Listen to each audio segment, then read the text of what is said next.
pessoal, tudo bem? O presente vídeo busca falar sobre a tendência pedagógica liberal tradicional.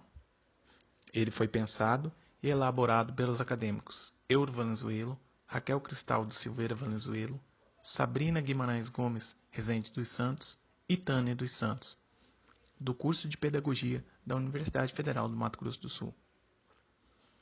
A classificação adotada para esse estudo foi a proposta por Libânio em sua obra Democratização da Escola Pública, a Pedagogia Crítica Social dos Conteúdos, de 1986.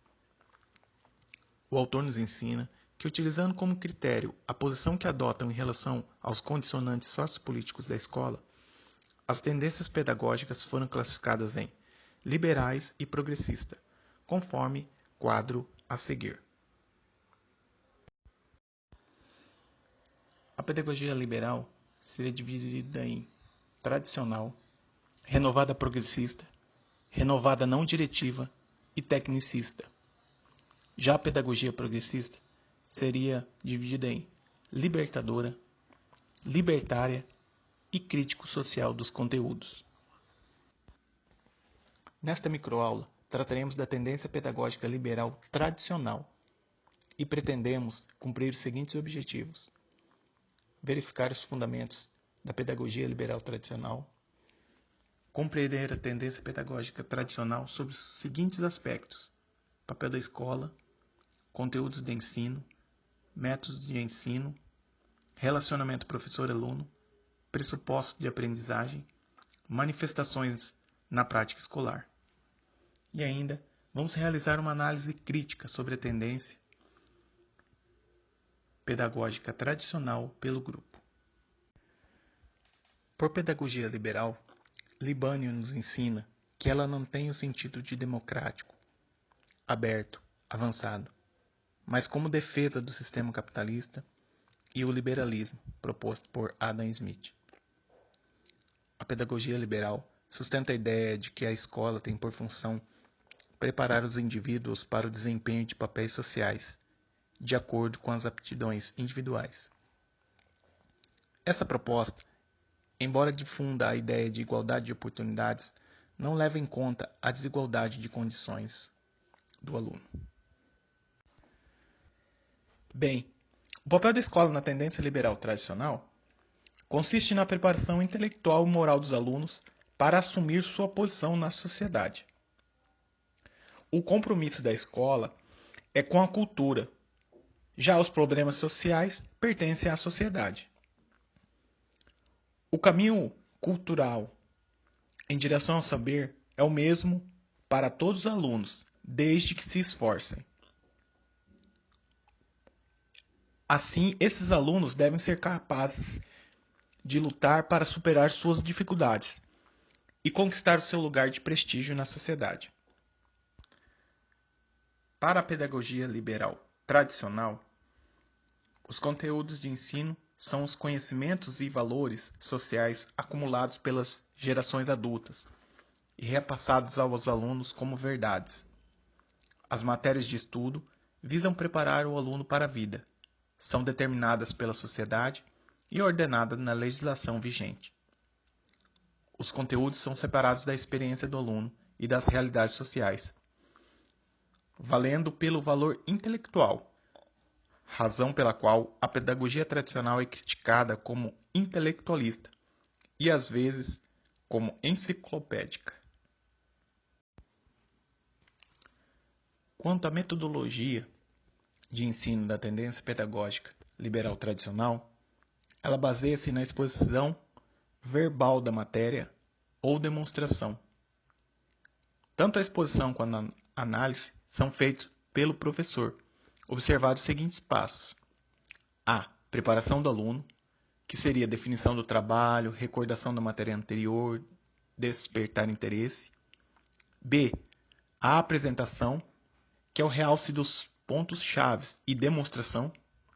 C. Associação, que seria a combinação do conhecimento novo com o já conhecido por comparação e abstração.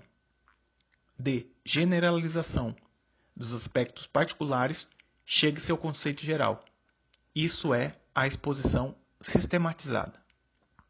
e aplicação, que seria a explicação de fatos adicionais e resoluções de exercícios.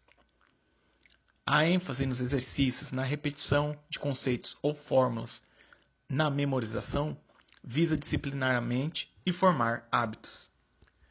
Na tendência pedagógica liberal tradicional, a relação professor-aluno se baseia na predominância da autoridade do professor, que exige atitude repetitiva dos alunos e impede qualquer comunicação entre eles no decorrer da aula. O professor transmite o conteúdo na forma de verdade a ser absorvida. Em consequência, a disciplina imposta é o meio mais eficaz para assegurar a atenção e o silêncio. Aí temos uma postura autoritária, então, do professor. Os pressupostos de aprendizagem dessa tendência têm a ideia de que o ensino consiste em repassar os conhecimentos para o espírito da criança, e ainda é acompanhado de uma outra ideia, a de que a capacidade de assimilação da criança é idêntica à do adulto. Os programas então devem ser dados numa progressão lógica estabelecida pelo adulto, sem levar em conta as características de cada idade. Essa aprendizagem é repetitiva, mecânica, e às vezes se recorre até para a coação. A retenção do material ensinado é garantida pela repetição de exercícios e recapitulação de matéria. A avaliação se dá por verificações de curto prazo e de prazos mais longos também.